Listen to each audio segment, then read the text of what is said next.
Hey, this is Blake just popping in to mention a few things before we get started. Firstly, thank you so much for pressing play on our first episode. We know there's a lot of content out there, so it means a lot that you are choosing to listen to our show. Secondly, we are small and scrappy but very dedicated, and we already have big plans to make Season 2 even better than this one. If you like what you hear today and you want to help us grow, please take a moment to rate and review our podcast on whichever app you're using. It goes a very long way to helping a new show like ours grow and reach new audiences. Okay, I think that's it, so I'm going to turn things over to past Blake to introduce the episode. Hello, everyone, and welcome to our very first episode of One Night One Shot. Woo! Let's get some woo. Oh, woo! Yeah! D&D. We're excited, I swear.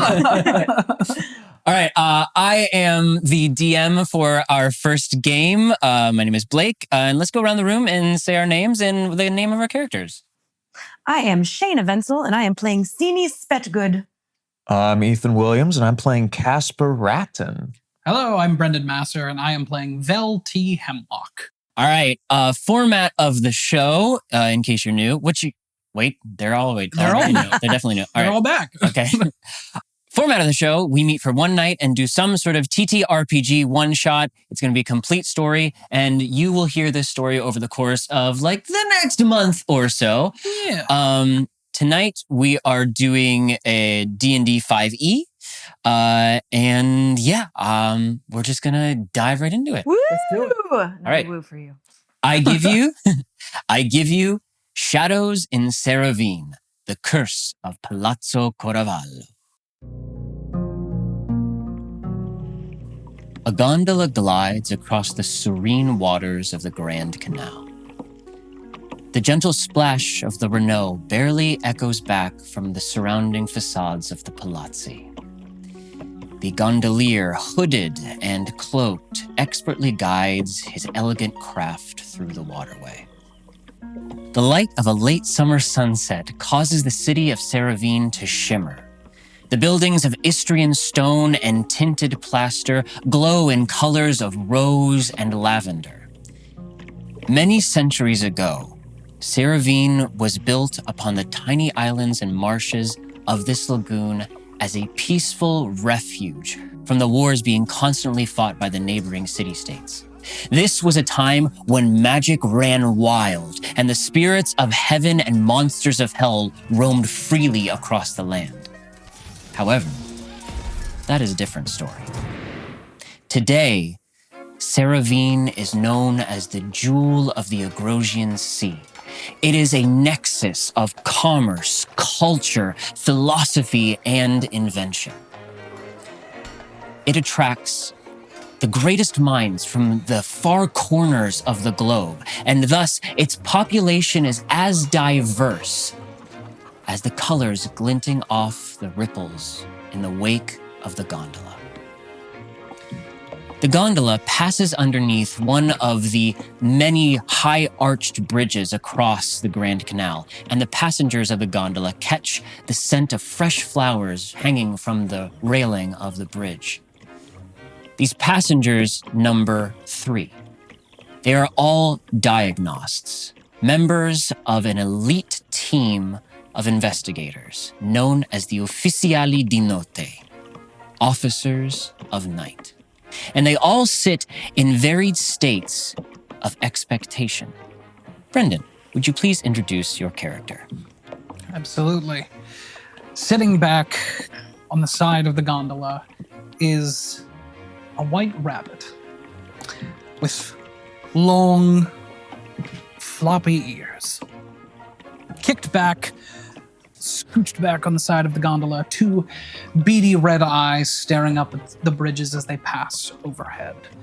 Long whiskers sticking out from his rather tiny snout, wearing what appears to be an assortment of clothing of all different levels of societal class. An artisan's overcoat, a workman's leather smock, pointed boots, and various belts and holsters with different tools and vials and elixirs and potions sticking out.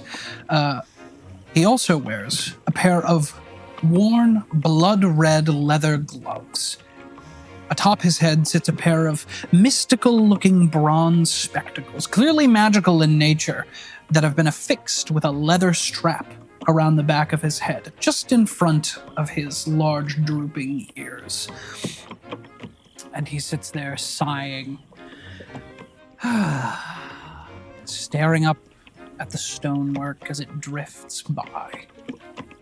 Hey, listen, how much fucking longer is this shit gonna take? We've been on this fucking boat for an hour, I swear to God. I'm going Boston. Hold on. No, that's not right. Hey, so, do any of yous know what the fuck we're doing on this boat? I swear, we've been going on this shit for, I don't even know, like an hour or something like that.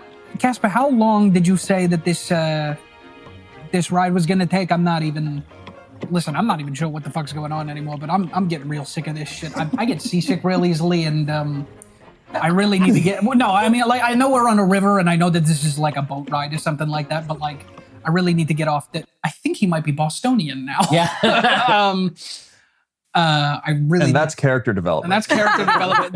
That's character development in the, okay, no, hold on. I found it again. Do I need to restart? I might need to, no, it's fine. Hold on. Caspar.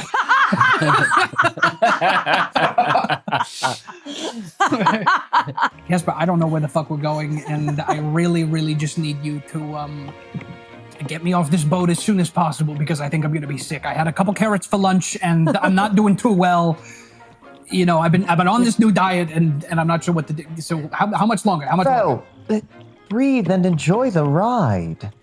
I mean, it's just he's not, and I look back at the gondolier and I'm like, can you stop rocking this fucking boat? I swear to God.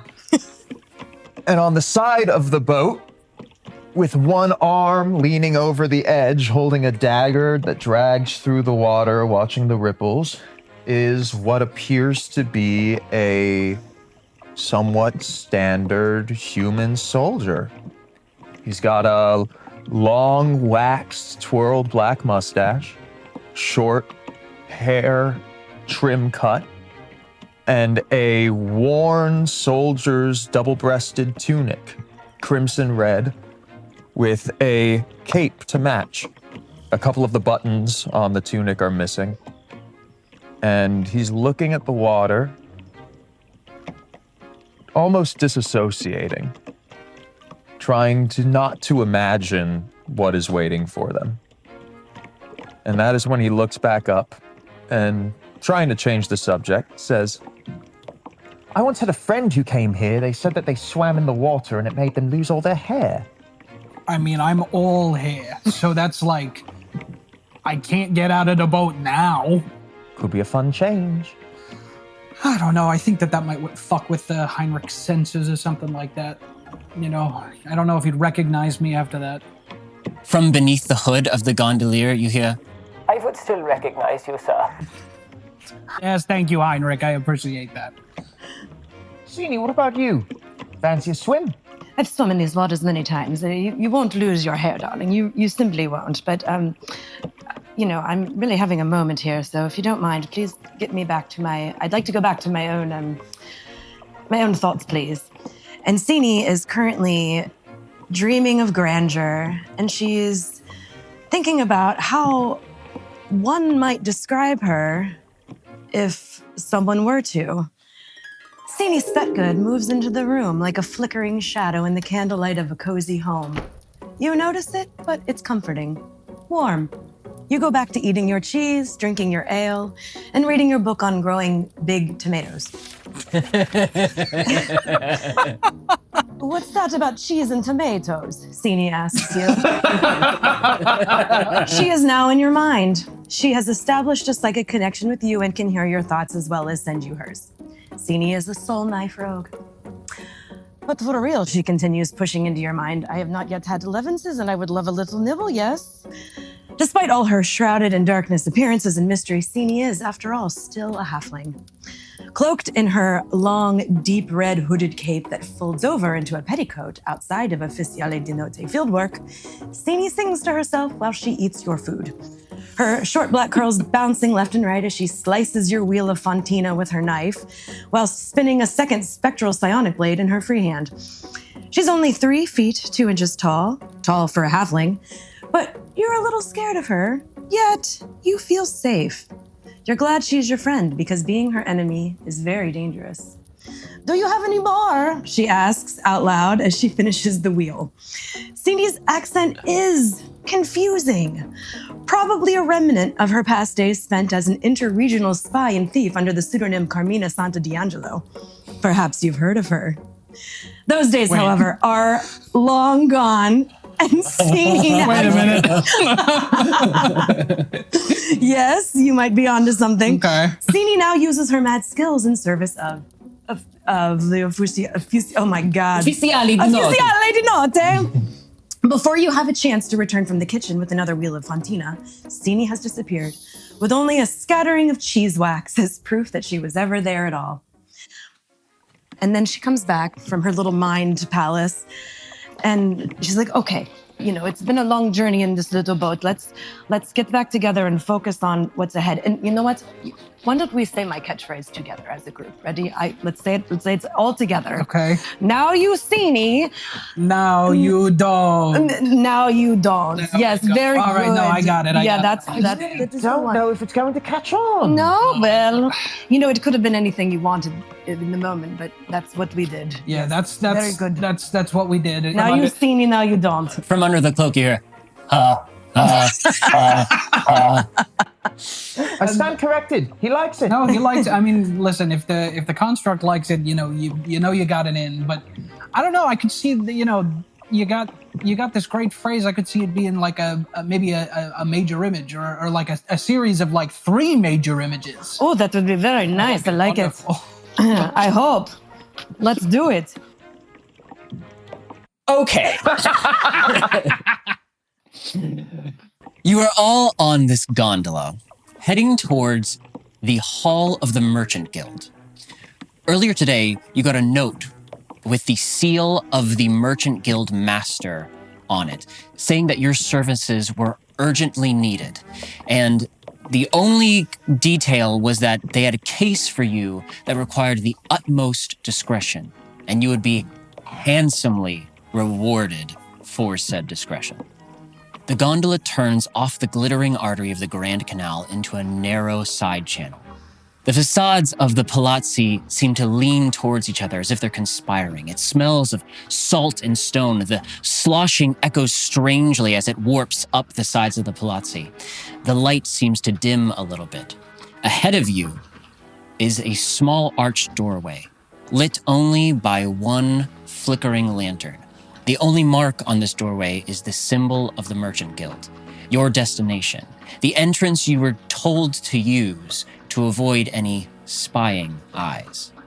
The gondola bumps against the small stone staircase, and the gondolier ties it to a metal pillar. As you disembark, the gondolier removes their hood, and you see a construct made of dark wood and precious metal. Mr. Hemlock, I wait here, yeah? Jawohl, Heinrich. Yeah. And he places his hood back up. All right. Thank God. And I scurry off of the gondola onto the dock, the little side dock, and I'm like, all right, what are we waiting for? Come on. Caspar stands, clears his throat, and as he does so, his hair seems to shift to be a bit neater than it was before. And he starts moving towards the door.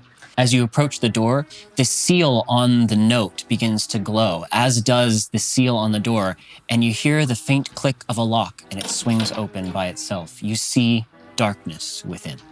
Oh, that's fun. And I'm gonna pull down my spectacles over my eyes and pull my little hood up of my artisan's cloak, which has 2 just very clearly like hand slashed holes for my ears to stick through. As I sort of pull the hood over my face a little bit, and I am going to take a tentative step forward into the darkness. You hear a voice say, "Are you all coming in, or do I need to go out and get you?" Come out and get me. That's not what she said. We're going in a different direction than I thought. All right. Okay. No, darling, just kidding. I'll come in. Here I come. Oh, okay. All right, I guess we're coming. As your eyes adjust, you see a young half-elven woman standing before you with the robes of a guild apprentice. The door closes behind you by itself, and with that, it seals out the sounds of Seravene and the canal like a curtain being drawn shut. Hello, my name is Elara Venzani. I am an apprentice here at the guild. Thank you for coming. If you would follow me, please. Absolutely. Alara, it is a pleasure to meet you.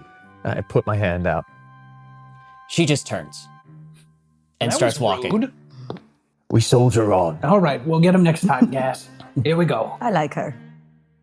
She carries an oil lamp and leads you through a serpentine corridor, through different chambers. You see each chamber is lit by one solitary lantern.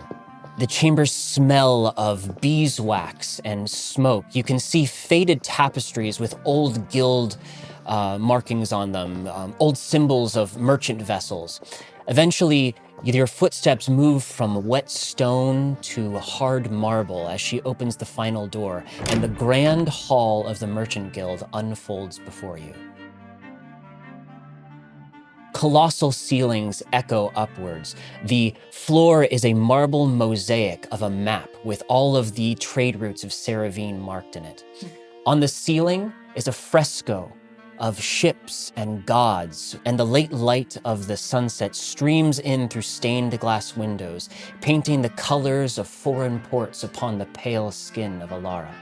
She turns to you and says, "The Guildmaster is waiting for you in the upper chambers. I suggest you keep your voices low. The walls here listen better than most men."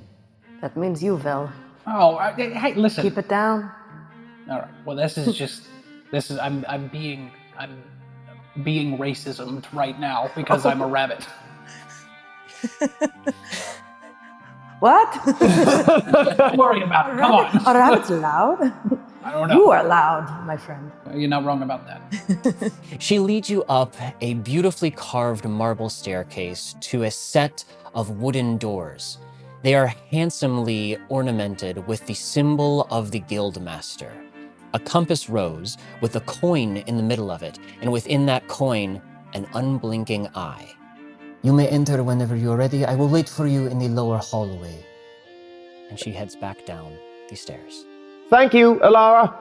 I call out after her. She turns and she puts a finger up to her lips and she says, "Shh, I told you, voices low." I thought that was kind of theatric, but we're actually doing... Okay, are we ready, gang? I am ready. I want to take a look at the insignia on the door and see if I recognize anything about it, just like in terms of hidden meanings or anything like that. If there's... Sure, roll a history check. Okay, that is a dirty 20. Hey! All right. First roll. Good first roll. Good Come first roll. on now. 16 plus Hey! 4. Hey!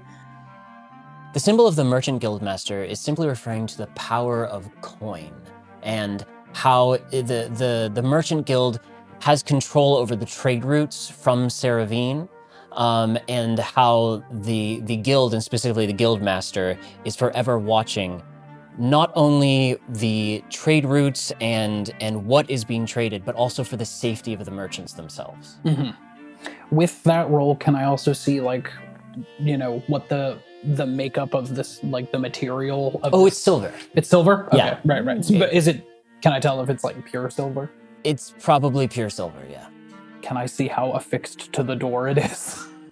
Jesus Christ. I'm sorry. Listen, I'm always on the lookout for something.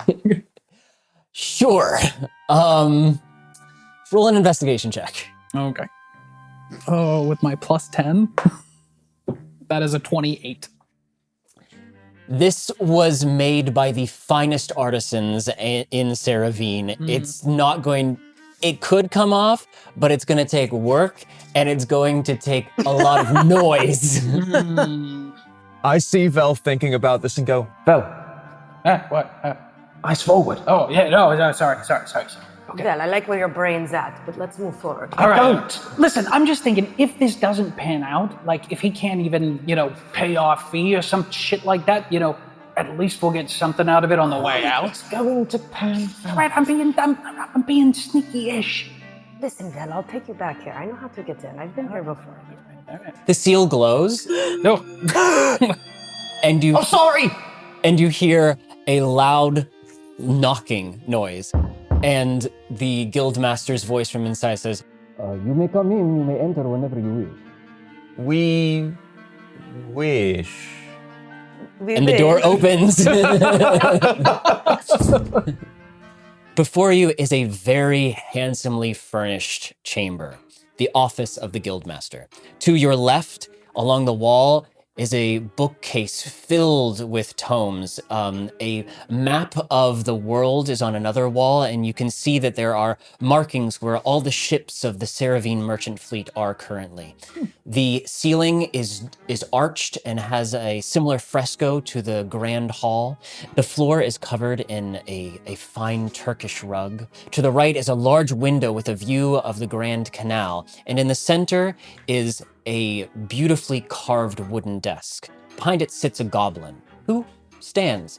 He is dressed in beautiful robes. He has several piercings in his ears, and different bangles and bracelets rattle on his wrists as he approaches you with his hand out and says, "Thank you for coming in such short notice. I deeply appreciate you being here. I understand that the demands on the Ufficiali di Notte are great with your fables expertise, so it is not lost on me that you came here with such haste. I am Guildmaster Galateo Perest. Please enter, make yourselves comfortable." And he gestures to a seating area near the windows. I approach and shake his hand with a little too much force. It's a pleasure to meet you. Yes, it's very nice. Okay, there we go. Excuse me. My name is Caspar Rotten, and these are my associates. Hello, my name is Sinni, and I give him the teeniest, most awkward tip of my pinky to shake. He takes your pinky and just ever so slightly brushes it with his lips and says, "It is a pleasure to meet you, madam." Oh, darling, thank you. I like your handsomely furnished chamber. Very nice. And I go and I sit. I'm going to approach and hold out my little gloved paw. He takes it and just shakes it. What, no kiss for me? It is not okay, sure. And he kisses your paw. Yeah. That's this service with a smile. That's what I'm talking about. I've heard they're eccentric, but I did not expect this. And I hop over to the little seating area. Galateo, don't make a habit of that. You might be spitting out hair. He walks over to the window and slides the curtains shut, checking to make sure that no one might be able to see through from the Grand Canal. He walks over to a small cabinet where there is a pitcher of wine, and he proceeds to pour goblets for each of you, handing you each a goblet of fine red wine. And right before he gets to you, Caspar, he pauses, just staring at the wine for a moment in his hand. And then he hands it to you. Are you all right? Apologies, I was distracted for a moment. And then he takes a seat. Well, I suppose our first question is, why exactly did you request our services? Yes, of course.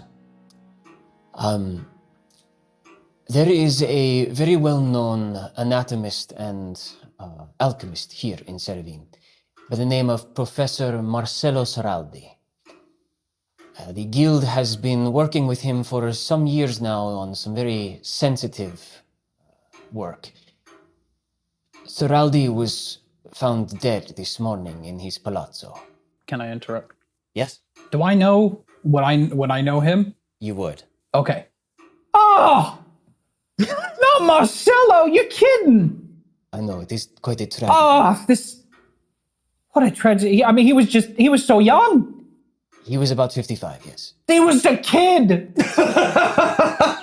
Oh, goodness gracious. While we're paused, also, I'm Mamma going mia. to cast message to Caspar, and I am going to, which lets me whisper in his mind. I'm going to do a little have that whisper in his but mind.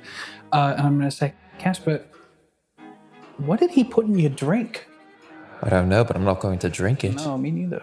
And I'm going to, swirl the wine in the glass and see if, I would love to investigate to see if I can tell if there's any connection between something that might be in the wine or something on his face when I'm sort of just gesturing with the goblet. And before you do all that, I'm going to cast Psionic Whispers, which makes us all be able to talk to each other Perfect. telepathically. Great. And I could tell that you were doing something, and I could say, what are you guys talking about? We're talking That's about me.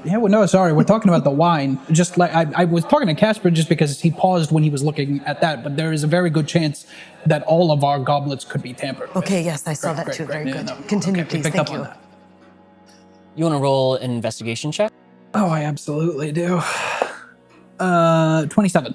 It seems like perfectly good red wine. Actually, you take a sniff and it's probably very, very good red wine. Okay. If I wanted to discern any sort of looks from the guild master. Insight check. Insight check. Again. Okay. Got another one. Okay, 14. It's hard to tell. He seems fairly disturbed right now, though. Okay. A little agitated. A little agitated? Fair enough. All right.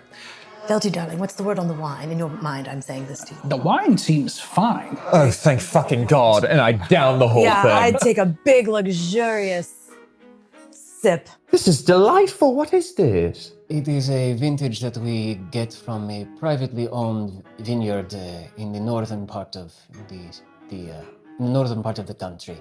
We own the vineyard ourselves. Oh, wonderful. Sinni, you're from the north, aren't you? I am from the north. From the north. I wonder if you know it. Maybe I do. I'm glad you appreciate the wine, but if we might get back to the... Yes, sorry. You're right. Sorry. We have a very limited amount of time to solve this tell me. caper, whatever it is you want us to do, and we should focus. Professor Seraldi, he was found within his study, and we're not sure if there is foul play, if this was done to himself, or if it was of natural causes. However, the work that Seraldi was doing with the guild was of a very sensitive nature. If we went to the proper authorities, this work might get into the public, and we do not want that to happen. So, if you might be able to go and ascertain what happened to Professor Seraldi, and if his work is safe, or if his work is complete, that would be most appreciated. And we will offer you for this, if you're able to do this and able to possibly complete what he was doing, we would be willing to offer you 20,000 gold. Oh, this is the best day of my life. Sorry. No. My big question, I understand that it is sensitive, but the fact of the matter is, if we investigate this, we are going to find out what he was studying. Yes. So I think it would be best if you told us now. Of course. And again, we are paying for your secrecy and discretion, so I understand. Seravene is in peril. Too much. Sorry. I was just trying to add a little dramatic effect. When the city was built, ancient magic was used to shore up the foundations, to prevent the city from slipping into the lagoon. However, this magic is breaking down. We do not know if it is corrupt or if it just wasn't sufficient to last this long. But Professor Seraldi discovered this about 15 years ago.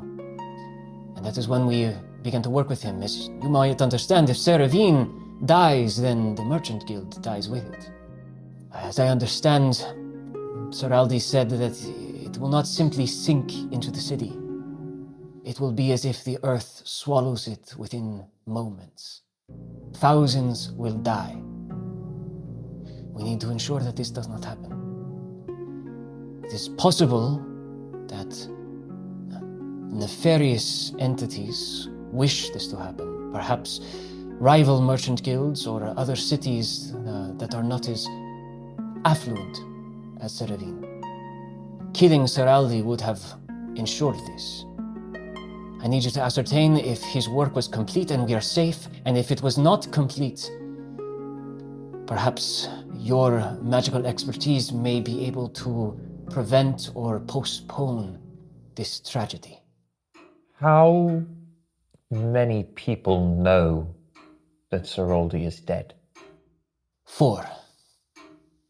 Oh, And let me guess, we're all here. Well, now that you are here, it is 7. Oh, I thought you were we've being increased the kind of number. crafty. Very yeah, I good. no, thought I this thought was so as well. It is me, his housekeeper Donata, and a monk at the Church of Saint Caligo, Brother Ronaldo. That is all. That's 6. Elara as well. Oh, okay, Alara knows too. Great. Now, remind me, I'm sorry if you already said this, darling, but was there a murder weapon or any sort found? We were not able to enter the study. Oh, so we'll just have to figure it out when we get there, okay. I was meant to have a meeting with Seraldi this morning, but when he did not arrive and I did not have any note from him, I grew suspicious. So I went to Palazzo Caravallo to see if he was all right, or perhaps he just got absorbed by his work.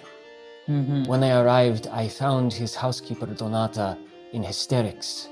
She was screaming about him, something about him being dead, and the ghosts have come to take another victim, and she was praying at an icon of Saint Caligo.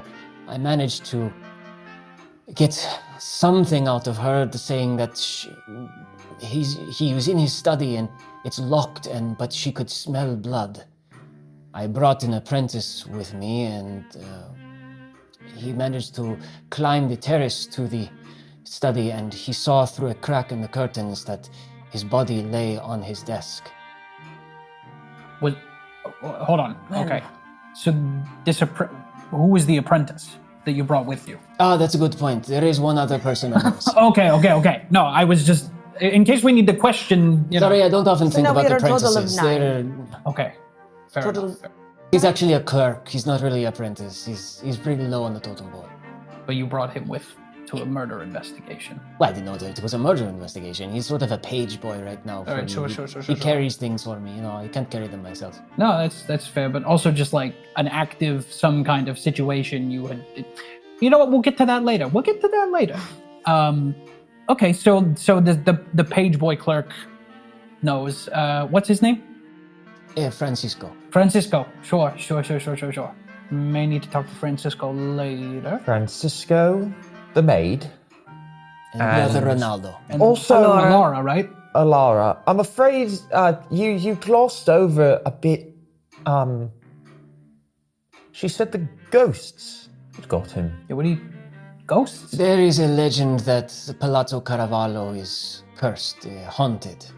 Keeper may have more about this. Something happened about 100 years ago to the Caravalli family. Uh, I'm sure that won't be relevant. no, probably not. Just local superstition. I believe right? it, yes, I believe it is just local superstition. All right, we're on I the am same not page. so sure, but we will investigate it later. I was being sarcastic. Oh, It's definitely ghosts. yeah, right, I knew that. You were being I sarcastic. knew that. I Listen, didn't know darling, you could do that, Cass. I'm an actor. It's what I do. All right, fair enough. Now, Elara, I understand you may want to talk to Elara, but Elara only knows the information that I have given her. And you are welcome to talk to Francisco. I figured you would want to interview Donata and Brother Ronaldo. I have placed them in the Church of Saint Caligo under guard. I have ensured that they will not speak to each other until you have interviewed them. I think more likely than not, we're gonna want to go actually investigate the scene ourselves first, and then we'll do interviews. Sound good? Our best bet would be to get inside of his study. Right. And then we can ask questions about what we actually find there. Exactly what was keeping you from going? Is it just a simple lock? I don't know. The study was locked from the inside. Yes. All right. So you had the page boy shimmy up like the like gutter and climb in the window. He climbed a trellis to the terrace outside, and Okay, he was able to see through a small gap in the curtain, yes. Got it. but he did not go in. He didn't go all the way inside. No. And I did not want anyone to disturb the scene. I suppose this might be a Strange question. Are there any paintings of this victim that I can see? Do you have a portrait of him or anything like that? I do not. Does anyone have a Right. portrait of him that we might have? He was not a man that typically sat for portraits. Just so that I can Can you recognize describe the him face. really But well? we I love can his, find likeness. we or can something, find if the there's body, any. and that will give me what I'm looking for. It could be bloated or something like that. I mean, it would be helpful to know what he looked like in life as well. Sure, but I mean, I know what he looked like because I knew him. Right. But Well, then why don't you tell us in good detail? What does he look like? that won't do any good. all right. Well, I guess we should probably get over there, huh? All right, go team. Let us go. Team. Again, I appreciate you coming with such haste, and I appreciate your discretion. Here are the keys from Donata for the front door of the palazzo, and here is an advance on your payment. Cool. There should be 9,000 gold in there. 3,000 each. Perfect. Very good. Very good. That is acceptable. Thank you. Yes. You're most welcome.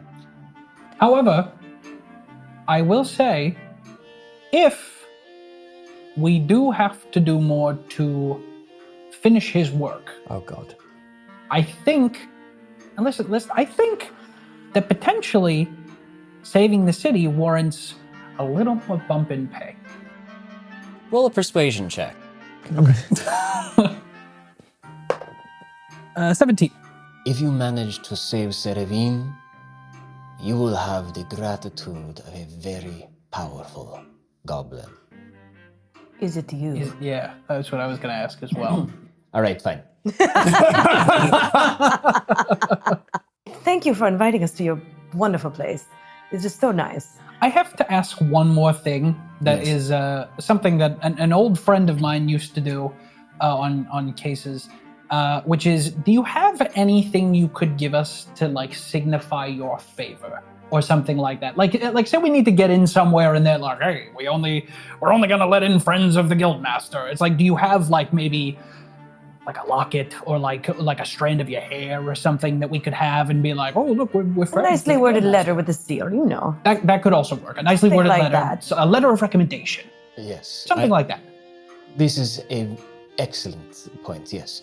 And he goes over to his desk, pulls out a sheet of parchment, scribbles something on it, and takes a stamp and hands it to you. Oh, wonderful. And it says, the Ufficiali di Notte acts with the authority of Guildmaster Galateo Perez of the Merchant Guild. Oh, wonderful. Hey, someone that is better at keeping track of their things, hold on to this. I can take that. Thank you, Cass. Please, I ask that you move with great expedience. You may have noticed that I paused for a moment when I was handing you your glass of wine. I thought perhaps I noticed a tremor in the liquid. I have been feeling disturbances. Perhaps it is in my head, but I believe that we are running out of time. Seraldi said that things could happen in days. But that is not good. Well, Vel, Things like just feeling hop to disturbed. it. Quick like a bunny. Oh! Hey! Oh! Oh, I like All you right, guys. all right. I like I you flashed guys him a very much. smile. I was I trying like to you guys see if he very much. laughs. He's very laugh. stoic. He's very concerned about thousands of people dying in days And we're all just like, I'll get you. I'll get you. or Sam. less. Hot cha-cha, if you will. All right, let's go. And I'm gonna pull out a vial and I'm gonna uncork it, and inside is going to be a pickled carrot that I'm going to take a nice crunch of before I slip it back into my artisan's cloak. And I see you do that, and I pull out a pepperoni stick and just start gnawing on it. You've made me hungry, darling. You know you can't eat in front of me. All right. You want okay. Why couldn't you choose odorless foods? Oh, you're no fun. We're the Ufficiali di Notte. We gotta eat stinky. Stay stinky. That's what I always say. No, that's not what we're saying here. That's my famous catchphrase. Okay, I'm going to rush Vel out of the room before he says all right. And I'm gonna peek my head back in the door and I'm gonna say, now you Sinni, and then I run out, now you don't. Goodbye. No God. Did it seem like it landed? I'm not sure. I'm not sure. All right. You head back down the stairs, and Alara leads you back out through the back corridors to the side entrance. Heinrich is waiting there with the gondola, and you now have 3 pathways before you. Okay. You can go to the palazzo, you can go to interview the witnesses, or you can head back to the Ufficiali headquarters and procure one of 3 magic items to aid you on your case. And I have them here. Hey. I've already looked at these. You guys can look at them. I think I know what I wanna do. It's I wanna go and get a magic item. Ooh. So I will have you maybe each take one and like read it for the... Yes, Yeah. let's read it for the people and the rabbits. The Mirror of Absolution. This delicate mirror has a frame carved from pale wood, smooth as bone. The glass is faintly misted, as if it remembers the breath of a long-forgotten person, whose visage wants to look back from the mirrored surface. Lantern of the Veil. An iron lantern that glows with a cold flame of blue that cannot be extinguished by non-magical means. It sheds bright light in a 20-foot radius and dim light in an additional 20 foot. Or the Codex of Vivisection. Mhm. Vivisection. This thick leather tome smells faintly of formaldehyde. Its vellum pages contain script in either a code or a long dead language, and anatomical drawings annotated with disturbing accuracy. Some of the pages have dark stains that feel wet to the touch, but do not seem to leave any residue upon your fingers. Thank you for all those big words Love you. I had to read. So the Codex has mnemonic autopsy, so we could do a ritual tracing the lines of a drawing within the pages of the Codex while placing the other on a corpse, and it tunes to the tissue, remembering the last intense memory. Listen, I don't have that. I don't know if y'all have that, but that's pretty good. Does anyone have Speak with Dead? I don't have Speak with Dead. This one I've got here is Lantern of the Veil, which has Light of the Dead. The lantern's light reveals invisible or ethereal creatures. And then also Whispers of the Lost, where when you're within 10 feet of a lingering spirit, the flame flickers violently with the whispers of terrified voices. So, if we are particularly worried about the ghost angle, that's where I think that could come in. Do we need the Codex? There is, once per moon rise, you may turn the mirror's reflection upon a tormented soul, living or dead, allows them to see the truth that they cannot find on their own and allow them to find peace. Do we care if the dead have peace? I mean, they're dead. Right. I think Codex of Vivisection is probably the most immediately applicable. Or do we want to use the Lantern of the Veil later? That's the main thing. But also the Lantern of the Veil does have some downsides. With Whispers of the Lost, on a failure, the whispers burrow into your mind and you're frightened of the voices in your head for 1 minute. Well, I have- the Codex is even worse because every time you use it, you have to succeed a DC 15 intelligence save or take 2d6 psychic damage. Ooh. Well, I am unable to be frightened as a halfling. So cool. maybe if I use that. So maybe we should just Swing for give lantern. Sinni the lantern, and I'll take the Codex and I'll sniff it and be like, formaldehyde. Not today, old friend. Oh no. So at the headquarters of the Ufficiali di Notte, these 3 items are kept under protective wards. They all have sort of a magical interference field. They vibrate on similar occult frequencies. Right. So if they course. are removed from their wards at the same time, they can interfere with each other with possibly disastrous consequences. So that's why only one can be removed at a time. Okay. Okay. Sometimes I like to just take the codex back to my room and write in it. Just see what it has to say to me. You're the one who's been writing in it? Yeah. I'm a scholar. I don't know what you want me to I used to be an anatomist and alchemist. You know, you really should tell us these things before you do them. It's fine. I tell Heinrich. He knows. Right, buddy? No. Come on. So good, Heinrich. Hello, Heinrich. Hello. You're a good boy, Heinrich. Bitte schön.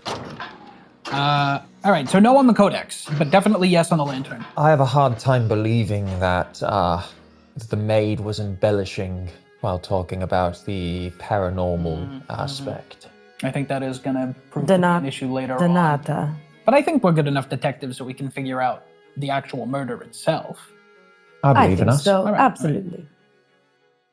And I think just in terms of like the hideout, I'm picturing it's like we have different like rooms for each of our sort of interests and stuff. And like this room specifically that houses all of our occult items is sort of like very much like a Gothic style laboratory. Brilliant. With like different things and like my little Tesla coils like shooting lightning back and forth and things like big like magnifying glasses, and I've got a big like Galileo style telescope in the corner, and I'm just like while we're like discussing this and preparing, I'm hopping around and just like grabbing random tools and shoving them into the different bandoliers and things that I've got, and I'm just like, all right, tongs maybe, hammer, yeah, that'll probably come in handy, and I'll put that back there. I'll be like, collapsible staff, we'll put that in.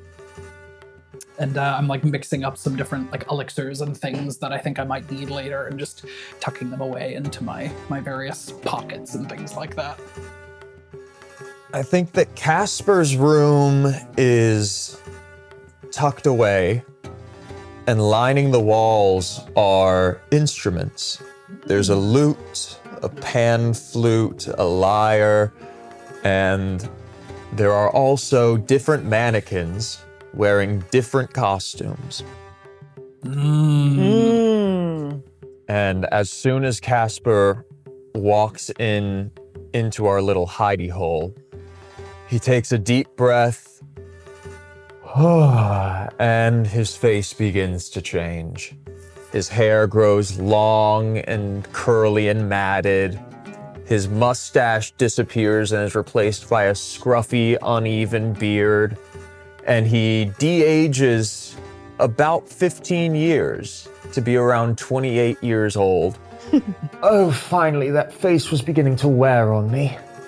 I'll just tell you real quick. Sinni's room has like 1,000 different locks on it. There's a puzzle to get through. No one's getting in there. And then when you go in, it's basically just a shrine to her past life as Carmina Santa D'Angelo.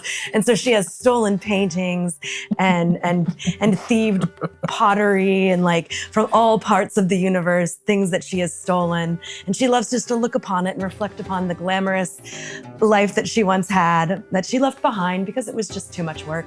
And then she looks at a portrait of her nemesis, just a woman named Da Capo. And she shakes her little teeny, chubby little halfling fist at it. And then she leaves and she's ready to go. I once disguised myself as Da Capo for a joke. She did not laugh. I wouldn't be surprised. I walk out of Cass's room and I go, now where in the world is Sinni?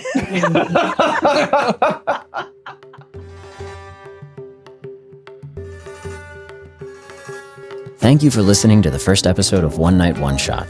Please rate and review our podcast on whichever app you're using, and follow us on Instagram, YouTube, and TikTok to see behind-the-scenes clips and keep up to date on everything having to do with our show.